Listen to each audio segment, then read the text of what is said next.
पानी आउँदाखेरि बर्खा लाउँदाखेरि यसरी मैले भनिदिने बित्तिकै भाइबाट टिपिहाल्ने एकदम यो चाहिँ एकदम हामी गाउँमा जन्मेका मान्छेहरूको लागि चाहिँ एकदमै सुइटेबल गाउँले एउटा टिपिकल पाराको रातो रातो माटो हुन्थ्यो हिले हिले बाटो जिन्दगीको गोरेटो नि कहाँ फाट्यो फाट्यो पानी आउँदाखेरि मलाई मेरै गाउँको माया मलाई मेरै ठाउँको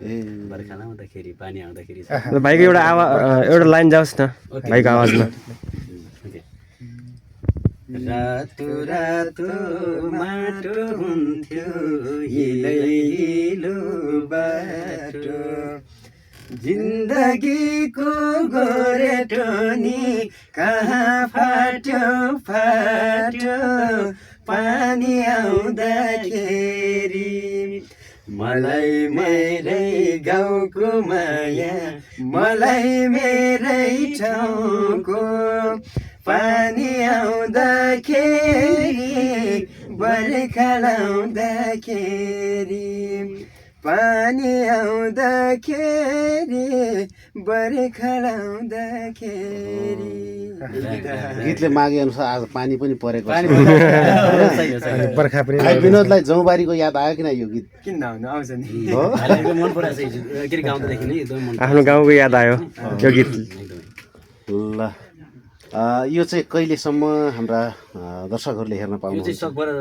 आज बेलुकै राख्ने कुरा छ के अरे भ्याएसम्मलाई आज बेलुका हुन्छ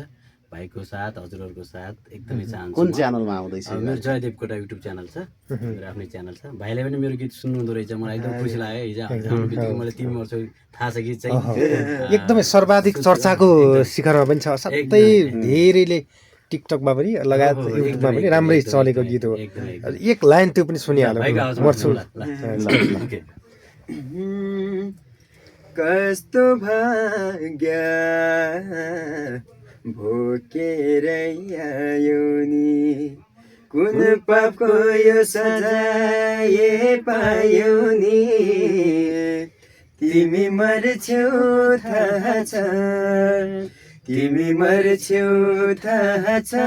त्यो पापी दैव कहाँ छ केही दिन त बचाइदेऊ भगवान उनीसँगै रमाउने मेरो चाह छ केही दिन त बचाइदेऊ भगवान उनीसँगै रमाउने मेरो चाह छ एकदमै राम्रो लाग्यो मलाई उत्कृष्ट सिर्जना भाइको साङ्गीतिक भविष्य कस्तो देख्नुहुन्छ सर भाइको चाहिँ एकदमै राम्रो छ एकदमै राम्रो छ भाइको व्यवहार पनि राम्रो छ त्यतिकै राम्रो छ होइन रेस्पेक्टदेखि लिएर अरू सानो एकदम ठुलालाई रेस्पेक्ट गर्ने हरेक कुराहरू बोली वचन सबै कुरा राम्रो छ गाउने कुराहरूमा पनि एकदम ख्याल गर्नुहुन्छ हरेक कुरालाई ख्याल गर्नुहुन्छ प्रष्ट छ टोन मिठो छ एकदम सुरमा गाउनुहुन्छ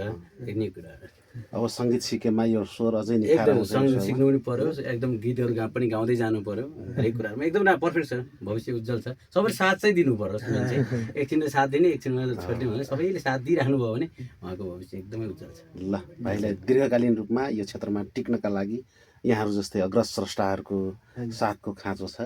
धन्यवाद एकदमै यहाँको आशीर्वाद सधैँ रहिरहोस् भाइलाई ल ल भाइ विनोदले फेरि पनि अर्को निकै मिठो गीत रेकर्ड गरिसकेका छन् तरङ्ग स्टुडियो हामी घट्टेकुलो चोकमा छौँ कस्तो गीत छ सर कसले बनाउनु भएको शब्द सङ्गीत कसको हो यसमा शब्द सङ्गीत चाहिँ मेरो छ हजुर यो चाहिँ पानी आउँदाखेरि भनेर चाहिँ पहिला पनि हामीले फिमेल भर्जनमा चाहिँ निकालेको थियौँ अहिले चाहिँ मेल भर्जनमा भाइको स्वर हालेर मलाई चाहिँ एकदम मिठो लाग्यो खासमा के चाहिँ मन पर्यो विनोद भाइको एकदम भाइको चाहिँ एकदम पर्फेक्ट छ क्या स्वर चाहिँ होइन अब त्यो सुरलाई एकदमै ख्याल गर्नुहुन्छ र टोन पनि मिठो छ एकदमै मिठो टोन छ उहाँको